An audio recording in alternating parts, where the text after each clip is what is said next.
So I'm here today and I'm going to try what I think is the new team hairstyle. And we're going to start by just making sure all the knots are tangled out. The next step is going to be, if you're looking at the front, you're going to want to go 3/4 of the way over.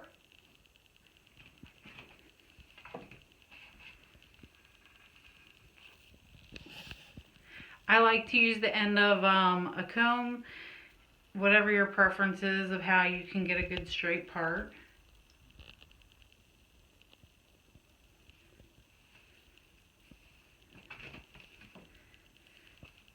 So you see, looking from the front, it's about 3/4 and then 1/4 left over here. That's why we're parting that way. What I like to do to keep this hair over here out of the way is either secure it with a hair elastic, or you could use a clip, your preference.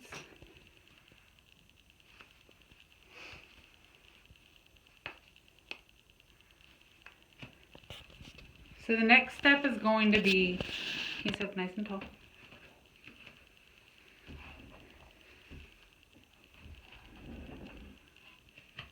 You're going to do the Dutch braid on the side that's the 3/4 of the hair, parted over here. I like to start kind of in the corner and section off some hair. A Dutch braid is basically like a French braid, but instead of going over with your hair pieces and adding in, you're going to go under, so it's the reverse. Some people call it inside out braid, similar to a cornrow. So you're going to start with your 3 hairs going under. Then you're going to add in little pieces.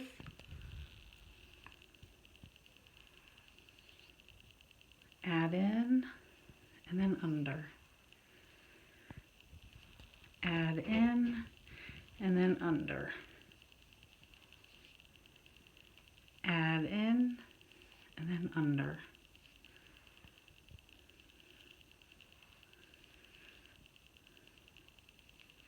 If this was the actual day of competition, I'd likely wet her hair or possibly put in some product like gel to keep all the flyaways down.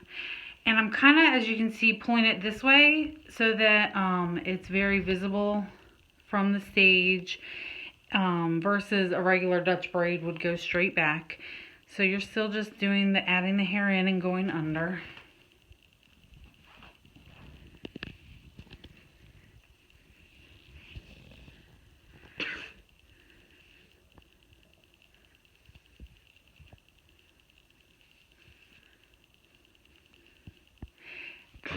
You do want to keep it pretty tight, and it depends. The braid size here will depend on the thickness. Some people have thicker hair and their braids are very large. Elizabeth's hair is pretty thin, so it's not very big. Turn a little bit.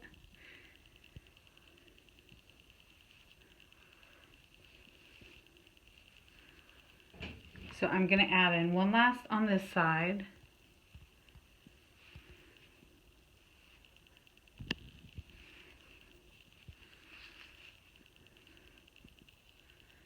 I'm trying to smooth it out a little bit because at the ear we're going to stop and we're going to just do a regular braid.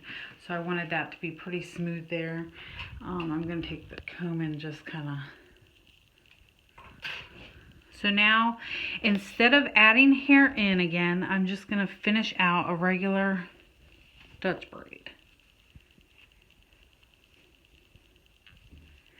That way we can get it to lay smooth in the low bun.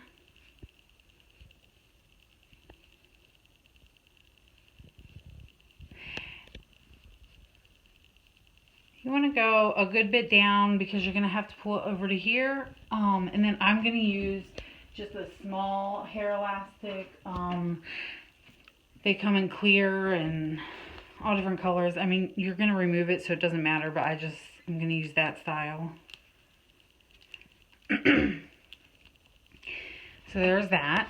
So as you can see, I have Dutch braided all the way down to about the ear, and then I have just done the reverse braid regular with the 3 strands. Here's what's left on the 3/4 down, and then here's the part I had partitioned off. I'm going to go ahead and remove this hair elastic, and then I'm going to pull it back nice and smooth, just trying to get all of the bumps out. I like this kind of brush. I know some people use actual toothbrushes. You can use a comb, whatever works best for you. I just find that this gets all those little baby hairs.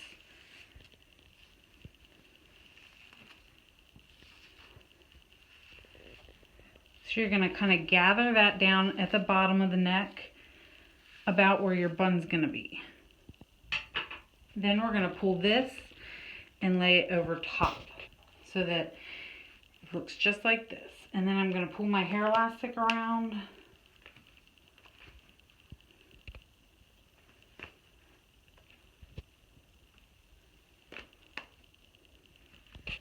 I'm a little bit crooked, so I'm going to try to shift it over a little bit. But it's nice and low. Your braid's coming in really smoothly. And then I'm going to go ahead and remove this little hair elastic.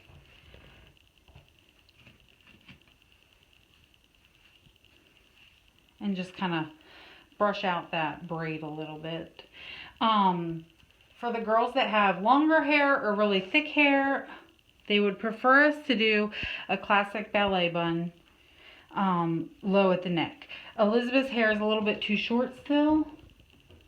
So I have a nice small donut that I'm going to use today.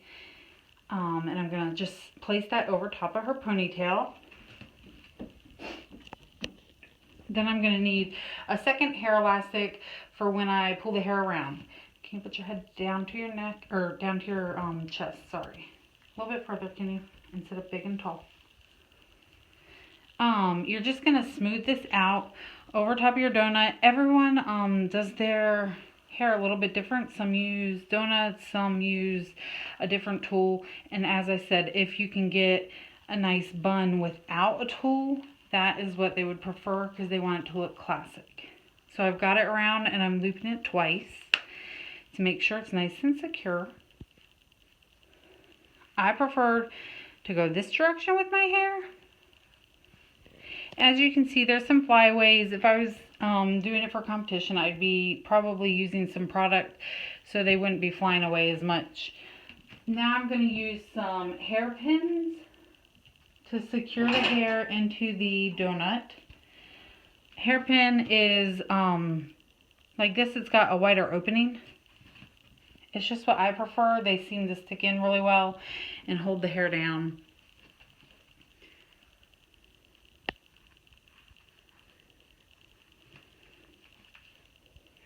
Also, if you have a couple flyaways, once the hairnet's on, you're not going to see them.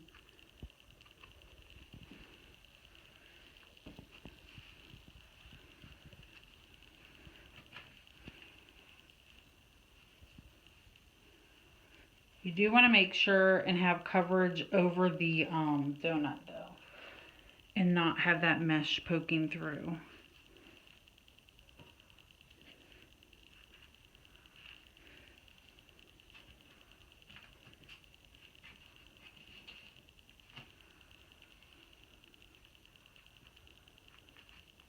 The hairpins are nice because they just slide right in. They can poke right into the donut if they have to. Or they kind of go around the hair elastic. So it still looks a little bit messy, but as I said, once you add in the hairnet, it looks much cleaner. So here I'm going to take a hairnet I have, open it up, and wrap that around. With the hairnets, if they have these little pieces, you do want to try to make sure that that ends up underneath. Just so that it's not sticking out. There we go. Sit up big and tall.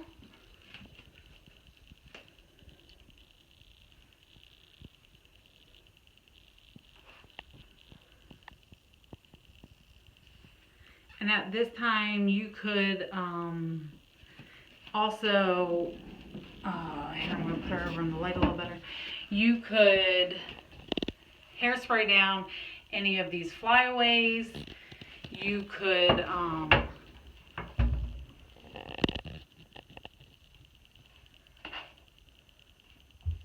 I'd want to hairspray these down or gel these down. And whatever product you prefer to use is fine. But that's the basic look. Look straight at the camera, Izzy. So you've got this nice part here and down a little bit. And then, as you can see, the braid's coming close. Right here is where we're going to stop and pull it back. And then you're done.